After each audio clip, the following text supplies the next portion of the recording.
Welcome to Chapter 11. We move now from Native Americans to the experiences of Japanese Americans. Our authors begin by reminding us that the appearance of a group determines how assimilable they are. The less they resemble the American ideal, the more prejudice they experience as a group and the greater their struggle. While the amount of effort a group puts into assimilation is important, discrimination still plays a role. The Japanese, however, have frequently been used as an example of how a radically different group can successfully achieve success and come to be seen as a model minority. Japanese Americans actually exceed whites in educational levels and employment in high-prestige jobs. Some do argue, however, that given their educational attainment, they should be earning even more, and that when experience and number of weeks worked and annual earnings are considered, they are more or less equal to whites. Japanese Americans claim that their model minority status is a stereotype that takes attention away from the harsh discrimination they have faced, and that the stereotype is also used to point the finger at a lack of effort on the part of other less successful minorities. Although Japanese Americans are identified as non-white, in some ways they have appeared to follow the steps of assimilation that many of the second-stream European groups followed.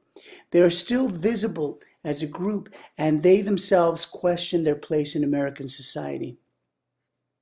Their victory in a war with Russia marked the first time a non-white nation defeated a white nation. This sparked fear of a deluge of immigrants from the East to the U.S. The discrimination that was previously directed at the Chinese was now aimed at the Japanese. As fear of the Yellow Peril took hold, the Asiatic Exclusion League, comprised mostly of labor union representatives and members, launched an anti-Asian campaigns citing economic concerns as well as racial reasons for excluding Japanese immigrants. With agitation coming from the San Francisco Chronicle and the League, violence against Japanese grew. The San Francisco Board of Education placed all Japanese, Chinese, and Korean students in separate schools. The segregation ceased after disputes between the Japanese and American governments over the issue.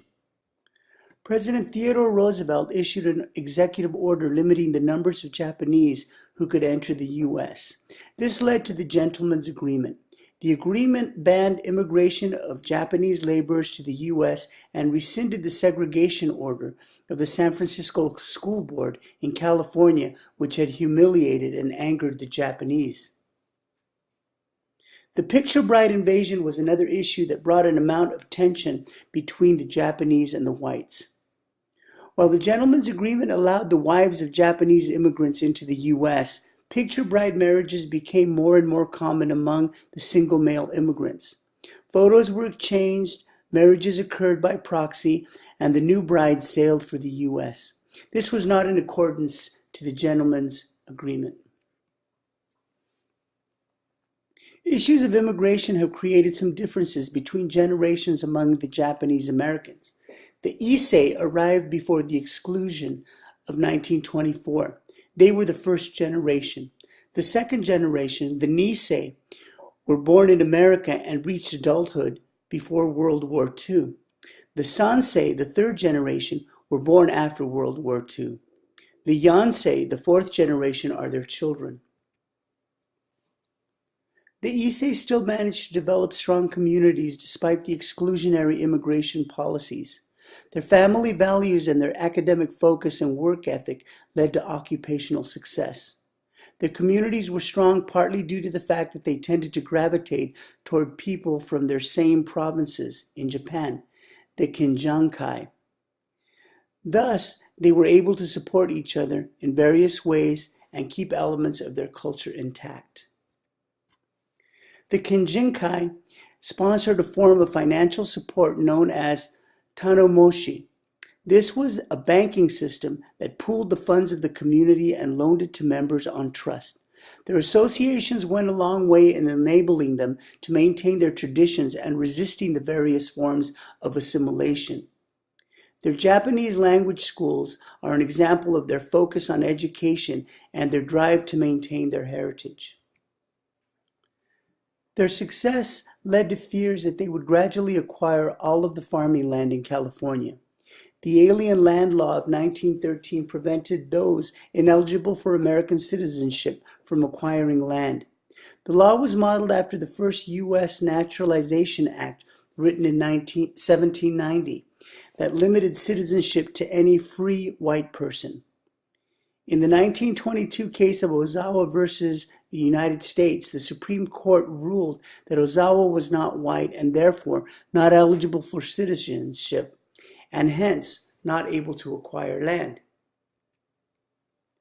The Gentleman's Agreement, which had been in effect since 1907, was now trumped by the Immigration Quota Act of 1924, known as the Johnson-Reed Act, which denied Japan an immigration quota.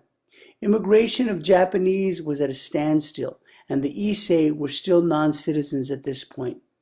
The Japanese in America made a great deal of progress, but were still denied full participation in our society. The Issei continued to build their communities and grow economically with the goal of assisting the Nisei to improve their standing in American society and enjoy the benefits of their citizenship. They also sought to pass their traditional Japanese values.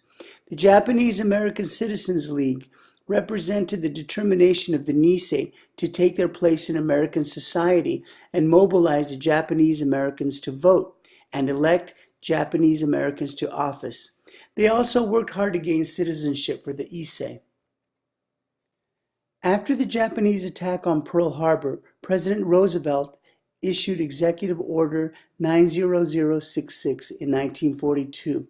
This allowed for the deportation of Japanese Americans to internment camps.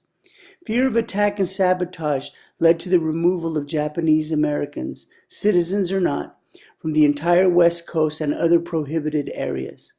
Massive numbers of people, regardless of citizenship, were relocated and placed in internment camps simply because of their Japanese ancestry.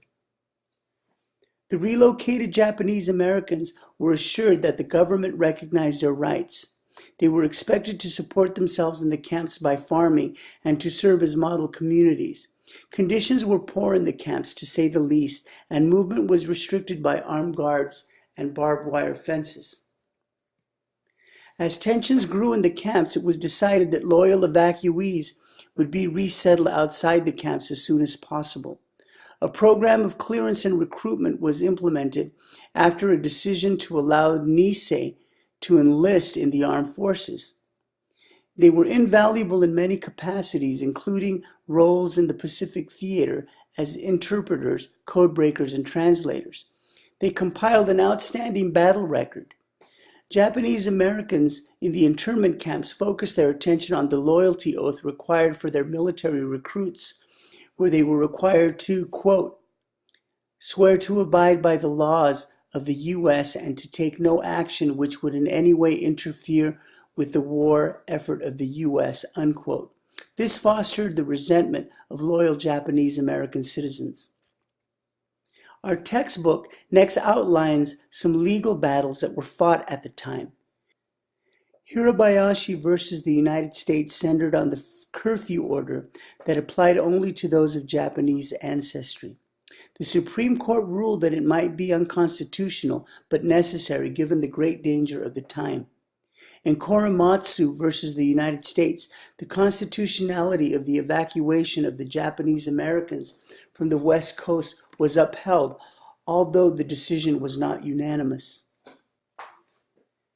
In another case, Mitsuye Endo, a U.S.-born Japanese American, challenged the right of the government to imprison loyal Japanese Americans. The justices unanimously agreed with her. In 1948, the Evacuation Claims Act was passed, and $37 million were paid out to internees as restitution for their losses. Many felt that the gesture fell short. A study done in 1983 found that Japanese Americans had sustained losses ranging between $810 million and $2 billion. In 1988, a bill was passed that gave additional tax-free payments of $20,000 to surviving detainees. The bill was accompanied by a formal apology by President George Bush. Next, our authors explore the topic of Japanese American assimilation. The Issei, like other groups, in their first generation tended to limit their contacts outside of their group. The Nisei, having contact with English-speaking children in the schools, were able to move closer to assimilation. The Sansei, the third generation, showed some assimilation by substitution, but continued to hold fast to some elements of their culture and working to revive their Japanese identity. The Japanese exceeded whites and other Asians in the areas of education, professional occupations, and income. Membership in Japanese organizations is low for third-generation Japanese Americans, but remains high compared to other groups. Where residential assimilation is concerned, Asian groups were found to have a tendency to live in mostly Anglo-American neighborhoods. Where primary structural assimilation is concerned, Japanese Americans are moving more and more in the direction of associating with a white society. Levine and Rhodes found that most Nisei and Sansei prefer for their children to associate with whites rather than exclusively with Japanese Americans. In the area of marital assimilation, various demographic factors need to be considered, such as group size and proximity to each other. Our authors tell us that interracial marriages of all kinds in the U.S. have been low. Outmarriage becomes more common over generations. With the Japanese Americans, it appears to be more commonplace. Among the Sansei, outmarriages is as common as marriage within the group. This would indicate that complete or near complete assimilation is coming for the Japanese. Discrimination and pluralist tendencies are a factor, with many Sansei seeking to strengthen their ties to their culture. Japanese believe that they continue to face discrimination, being stereotyped as enemy soldiers, gardeners, and cooks in the media. The 1990s saw many incidents of attacks on people who looked Japanese. Where Japanese success is concerned, there are different views to be considered. The first of these is the cultural view. Although Japanese American and American cultures are different in a number of ways, they do have several key values in common. The Nisei were successful because they valued hard work, achievement, and other cultural traits that mirrored those of the American society. The values of the Japanese Americans were transmitted by the entire Japanese community through their high degree of cohesion. Their family and community organization helped subsequent generations secure a higher status. Then there is a structural view, which emphasizes interactions between groups in the private and public spheres. Japanese who came to the U.S. with higher levels of literacy and wealth tended to be more successful. A variety of circumstances influenced the Japanese to respond in particular ways. Discrimination forced them to use their skills independently. Immigration policies created opportunities for Japanese Americans as well. The time of their arrival also allowed them to fill empty niches in the American economy. Another explanation of Japanese American success that falls into the structural view is that they have formed a middleman minority.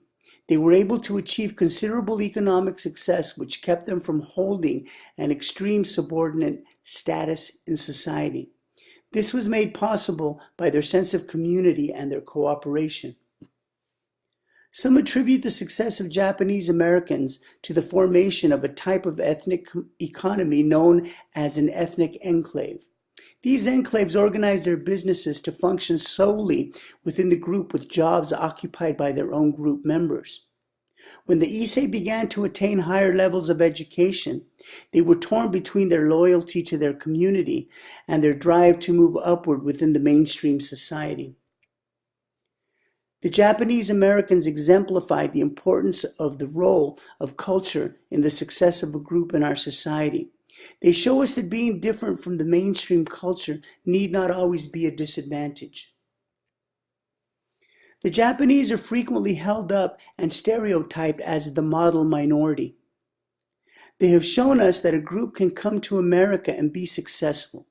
The stereotype, however, fails to consider some key factors. First of all, it is used against other groups to blame them for their own failure. It divides minorities against one another. It also disregards the harsh struggles of certain segments of the Asian group. Finally, it takes attention away from the discrimination the Japanese continue to face in the U.S.